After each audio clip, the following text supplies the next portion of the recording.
today let's continue our lesson. Today we'll speak about special questions of present continuous.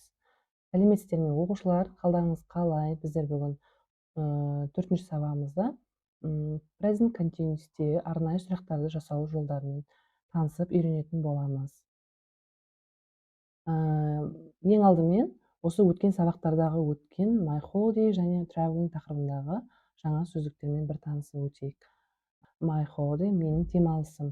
Beach, sun, swimsuit, sea, swimming pool, sunglasses, to swim, to relax. Енді саяхат тақырыбы traveling, to travel, a bus, a plane, a train, to take a photo, a suitcase, a map, by bus, by plane, by train, on foot, және заттар жинау, to pack. Енді осы сөздіктерді пайдаланып, біздер present simple'да және present continuous'та саяхат тақырыбында, менің демалысым тақырыбында киімдерімізді қосып, барлығын чемодандарымызды жинап жатырмын деген сияқты сөйлемдерді айтып үйрендік, иә. Енді осы present continuous өткен сабағымызда біздер жалпы сұрақтарды құрап үйрендік, яғни мені алға шығарып, төбе етістігі алға шығады деп. Енді қазір арнайы сұрақ, арнайы есімдіктерден, сұраулы есімдіктерден басталады. Мысалы, what, where, who деген сияқты. Сөйлемдегі орналасу тәртібі бойынша ең бірінші осы сұраулы есімдіктер тұрады. Одан кейін төбе етістігі, одан кейін бастауыш келеді, және одан кейін қандай нәрсе етістік бізге қажет, соған ing жалғаймыз. Енді сұрақ көрейік. What am I doing? Мен не істеп жатырмын? Біздер жалпы сұрақта я немесе жоқ деп жауап беретін болсақ, арнайы сұрақта нені сұрап тұр? Не істеп жатсың деді ме? Біз не істеп жатқанымызды айтуымыз керек. I'm reading a book. Мен кітап оқып жатырмын. What is she doing? What is he doing? He is reading. What is she doing? She is reading. What is it doing? Мысалы, жансыз заттар немесе жан жануарлар туралы сұрасақ, it is sleeping. Ол ұйықтап жатыр деп жауап береміз. Жауап бергенде кәдімгі тура формадағы сөйлеміміз шығады. Немесе көпше формасында what are we doing? Біз не істеп жатырмыз? We are reading. What are you doing? Сендер не істеп жатсыңдар? You are reading. What are they doing? Олар не істеп жатыр? They are reading болады. Ешқандай қиындығы жоқ. Міндетті түрде осы сөйлемде орналасу тәртіптерін естеріңізде сақтап алсаңыздар болды. Тағы да бір мысалдар қарастырып көрейік. Мысалы, where деген сұраулы есімдікті алсақ, where are you going? Мына жерде бізде бастауыш personal pronoun you, сен деген кезде to be able өзгереді. Сонда міне орналасу тәртібі where, одан кейін to be, одан кейін бастауыш және етістік go, соған ing жалғанамыз. Where are you going? Қайда бара жатырсың? I am going to school. Сен деп сұраса, біз мен деп жауап береміз, сондықтан осылай болады. Немесе where is he going? Мына жерде he болғандықтан to be бізде is болады. Where is he going? Ол қайда бара жатыр? He is going to the swimming pool. Ол бассейнге бара жатыр. Немесе where are they going? Олар қайда бара жатыр? They are. Жауап берген кезде мұқият болыңыздар. Міне сұрақта кім деп сұрады, жауапта сол болады. They деп сұрады ма, they мен жауап береміз. He деп сұрады ма, he мен жауап береміз. They are going to the shop. Мектепке бара жатыр, дүкенге бара жатыр. What? Енді мына жерді қараңыздар. What'тан басталып тұр не деген сөз. What are you wearing? Сен үстіңе не киіп алдың? I'm wearing a dress. Мен көйлек киіп алдым.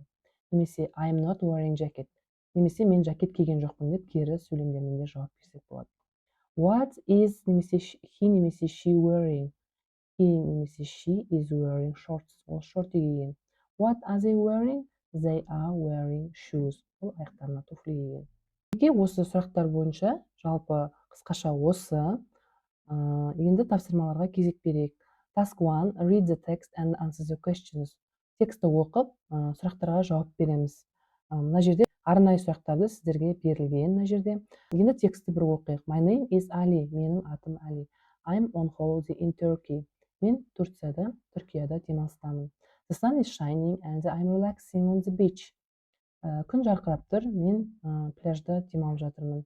My parents are swimming in the sea. Менің ата-аналарым теңізде жүзіп жүр. My brother is taking photos. Менің інім фотолар түсіріп жүр. We are all wearing summer clothes. Біз барлығымыз жаздық киімдерімізді кидік дейді. Енді барлығы осы present continuous'та to be мен қолданып берілген сөйлемдер. Енді сұрақтарды көрейік.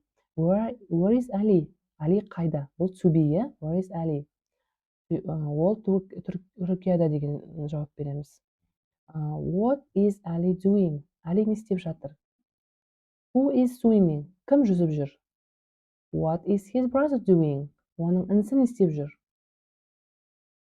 What are they wearing? Олар не киген? Деген осы present continuous'та және to be'де берілген сұрақтарға жауаптарыңызды жазасыздар. Task 2, my holiday. Менің демалысым дейді. Алдымен осы текстті бір оқып алайық, шағын текст, және соған қатысты сұрақтарға жауап береміз. My name is Айсұлу. I'm on holiday.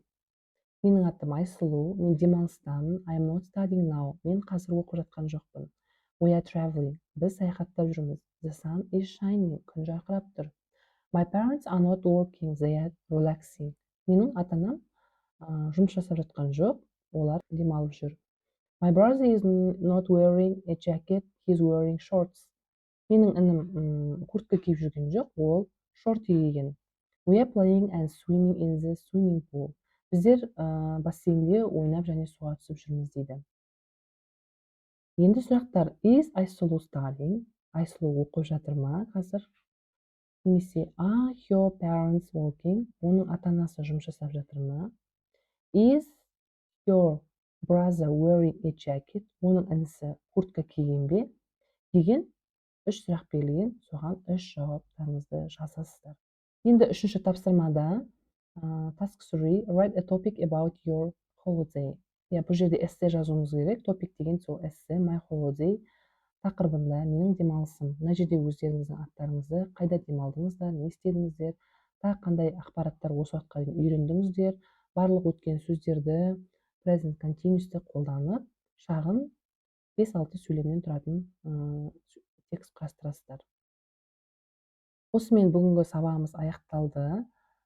Қысқаша түрде осы. Енді видео сабақтың астында да сіздерге шағын тапсырмалар берілген.